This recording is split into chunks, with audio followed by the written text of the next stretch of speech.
সুপ্রভাত, কেমন আছেন বন্ধুরা? আশা করি ভালো আছেন, সুস্থ আছেন। আমি একটু বন্ধের ভালো। আপনাদের সুস্থতা কামনা করি।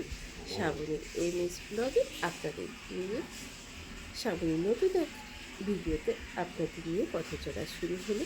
আজকে দেখুন একটু ব্যালকনি গার্ডেন দিয়ে শুরু করলাম। মন যখন ভালো থাকে না তখন এই ব্যালকনি গার্ডেনে এসে ভালো লাগে। তবে লঙ্কাটা এখনও তুলিনি, ফুল একটা খুব একটা বেশি নেই। গাছ তো আমি অনেকই এনেছিল, কিন্তু কি বলুন তো, একটাও গাঁদা গাছ হলো না এখানে।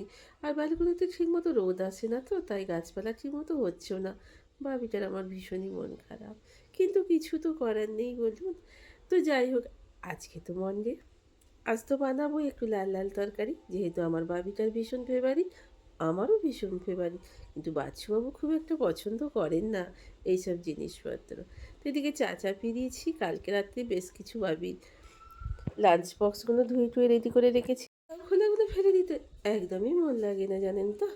কি বলুন তো, আমাদের মতো নিম্ন মধ্যবিত্ত ঘরে এই লাউ খোলা দিয়ে ভাতের প্রথমে একটা পদ হয়ে যায়, যেটা দিয়ে বেশ খানিকটা ভাত খাওয়া হয়ে যায়। তাই ফেলে না দিয়ে বানিয়ে ফেললাম আজকে একটা রেসিপি। এগুলো খুব বড় বড় করে কেটেছিলাম আর খুব সরু সরু নুডলসের মতো কেটে নিলাম। এবার ভালো করে কেটে ধুয়ে একেবারে ঝুড়িটাতে জল ঝরিয়ে রেখে দিলাম। সরষের তেল দিয়ে কালো জিরে ফোড়ন দিয়ে একটু লঙ্কা ছিঁড়ে দিয়ে দিলাম, আর দিয়ে দিলাম লাউ খোসাগুলো, আর একটু নুন আগে থেকেই দিয়ে দিলাম। তো লাউয়ের খোসা অল্প একটু চিনিয়ে দিলাম, খেতে ভালো লাগবে গরম গরম ভাতে এই রেসিপিটা।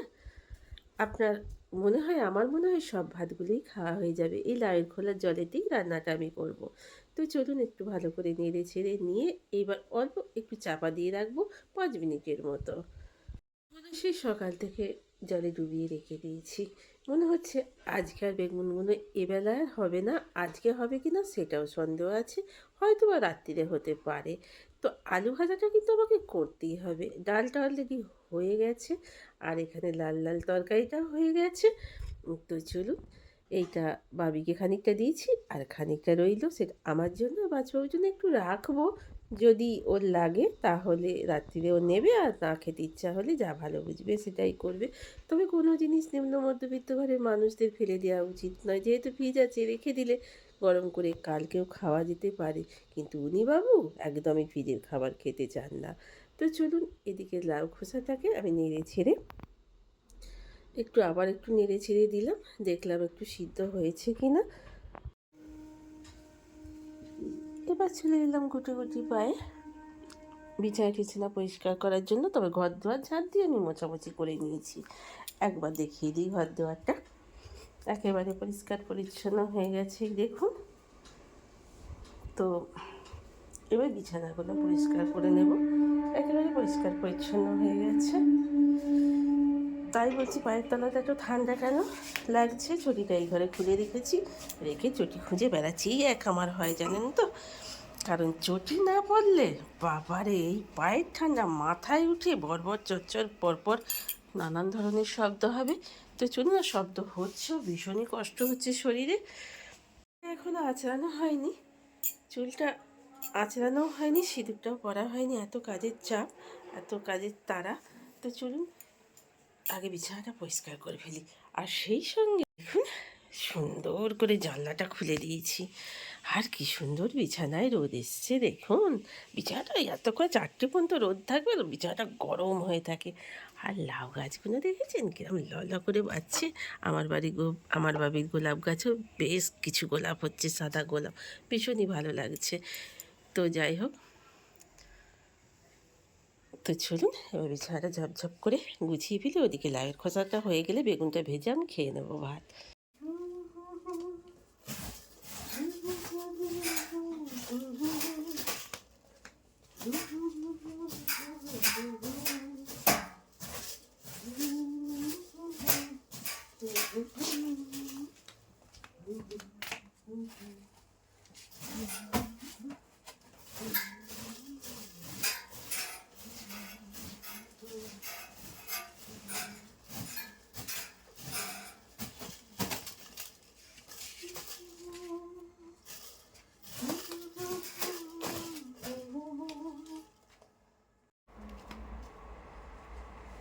ছেলেটা গিয়েছিল কাল বিয়ে বাড়ি, তো ব্লেজারটাকে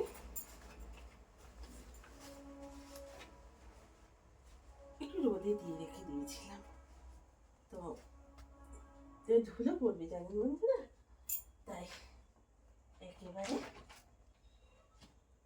তুলে ফেলি। সেই ছেলেটা মেয়েটা কখন এসে তুলবে, সারাদিন পরিশ্রম করে আসে।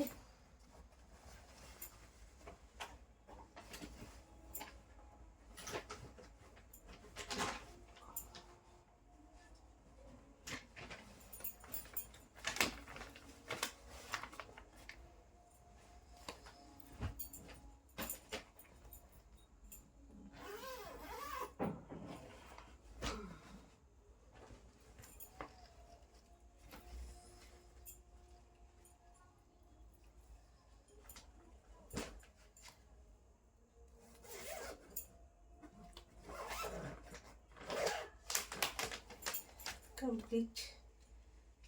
চলো এবার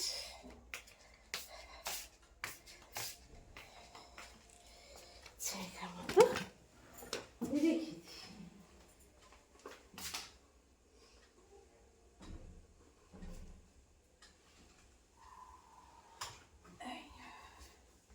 বিকেলে একটু হাঁটতে যাব, তাই চুলটাকে একটু ছাড়িয়ে নিচ্ছি।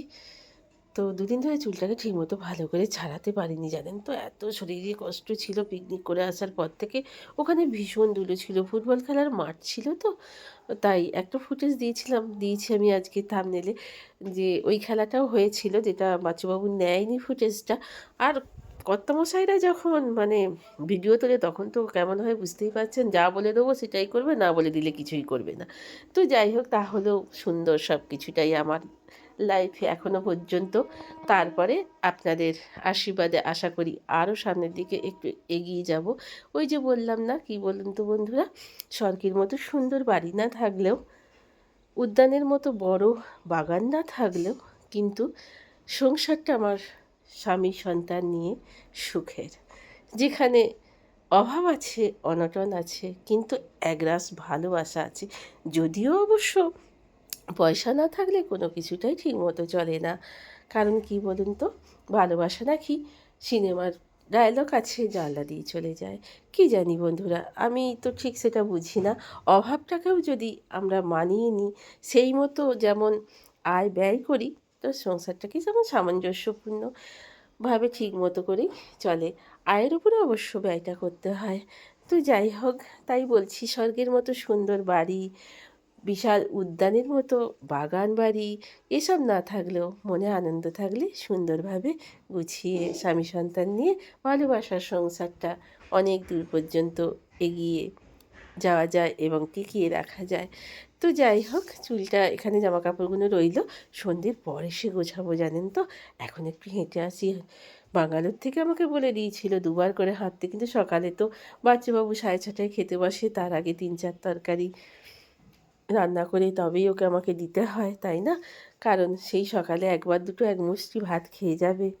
স্বামী আর সন্তানের যদি ভালোবাসা থাকে সংসারে, তারপর আর কি চাই, ওটাই তো পরম পাওয়া। তো চলুন বন্ধুরা, এবার একটুখানি বিকেলবেলা উঠে একটু বেশি করে জল খাই, একেবারে 2 গ্লাস মতো, যেটাকে আমাদের বলা হয় আর কি মাপে 500।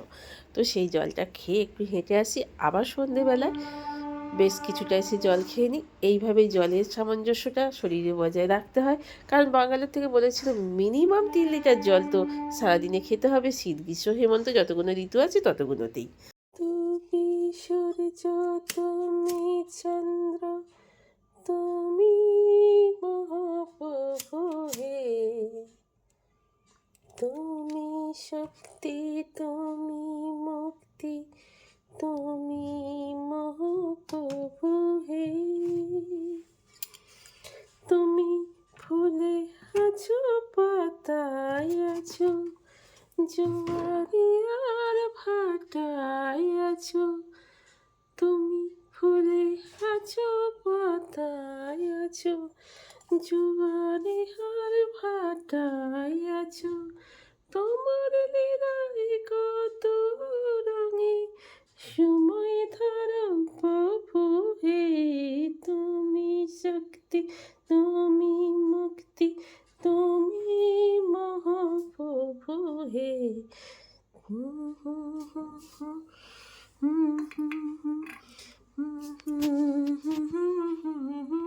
আমার আসতে একটু দেরি হবে, তো আজকে ভীষণ নাকি কাজের চাপ। তাই জন্য আমি সন্ধ্যের সময় ১ কাপ চা খেয়ে নিয়েছি আদা দিয়ে, জানেন তো ভীষণই মানে শরীর মাথা বলছি না, ঠান্ডাতে যেন কী কষ্টই হচ্ছে। তো যাই হোক, প্রচুর জামা কাপড় ছিল, ২ দিন ধরে কাচা হয়েছে আর জমিয়ে রাখা হয়েছে। তো জামা কাপড়গুলো তো চলুন আগে একটু গুছিয়ে ভাঁজ করে রেখে দিই। কিছু জামা কাপড় আলমারিতে ঢুকবে আর কিছু আলনায় যাবে। ততক্ষণে জামা কাপড়গুলো গুছিয়ে নিই, গুছিয়ে নিয়ে তারপর বসে বসে একটু টিভি দেখব। আজকে রান্না সেইভাবে তেমন কিছু নেই, ভাত তরকারি সব কিছুটাই আছে। যেহেতু ছেলেটা আমার খেতে আসেনি তাই জন্য ওরগুলো দিয়েই বাচ্চুবাবুর আর আমার হয়ে যাবে। আর ওদের জন্য একটু পাটি সাপটা করে দেবো, দুজনকার জন্য, মেয়েটার আর আমার ছেলের জন্য। ওদের ওই ডিনারে হয়ে যাবে। তো চলুন জামা কাপড়গুলো গুছোতে থাকি।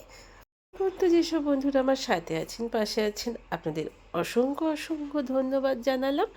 এবং সব ভিডিওটা জুড়ে থাকার জন্য অনেক অনেক অনুরোধ রইল বা রিকোয়েস্ট রইল। যদি ভালো লেগে থাকে স্কিপ না করে যদি দেখেন আমার অনেক ভালো হয়, উপকৃত হয়। নতুন বন্ধু হলে একটা সাবস্ক্রাইব করে পাশে থাকারও অনুরোধ রইল বা রিকোয়েস্ট রইল। যদি ইচ্ছা হয় তাহলে ভিডিওর কোনোখানটা জুড়ে যদি ভালো লেগে থাকে সেইখানটার জন্যে একটা লাইক কমেন্ট শেয়ার বন্ধুদের মধ্যে আর একটা সাবস্ক্রাইব করে দেবেন বন্ধুরা। আর সদা সর্বদা আপনারা ভালো থাকবেন, সুস্থ থাকবেন, অল টাইম হাসি খুশি থাকবেন। কারণ কি বলুন তো বন্ধুরা, আপনারা ছাড়া আমাদের কোনোই তো কেউই নেই। এইভাবে ভালোবাসা দিয়ে এগিয়ে দেওয়ার মতো বন্ধুরাই একমাত্র ভরসা। তো চলুন বন্ধুরা, ভালো থাকুন, সুস্থ থাকুন, সদা সর্বদা হাসি খুশি থাকুন, অল টাইম। তো আজকের মতো শেষ করলাম, কাল আবার আসছি একটা নতুন ভিডিও নিয়ে। যদি ভালো লেগে থাকে একটা লাইক কমেন্ট করে দেবেন, ইচ্ছা হলে ভালো লাগলে একটা সাবস্ক্রাইব করে দেবেন নতুন বন্ধুরা। তো গুড নাইট।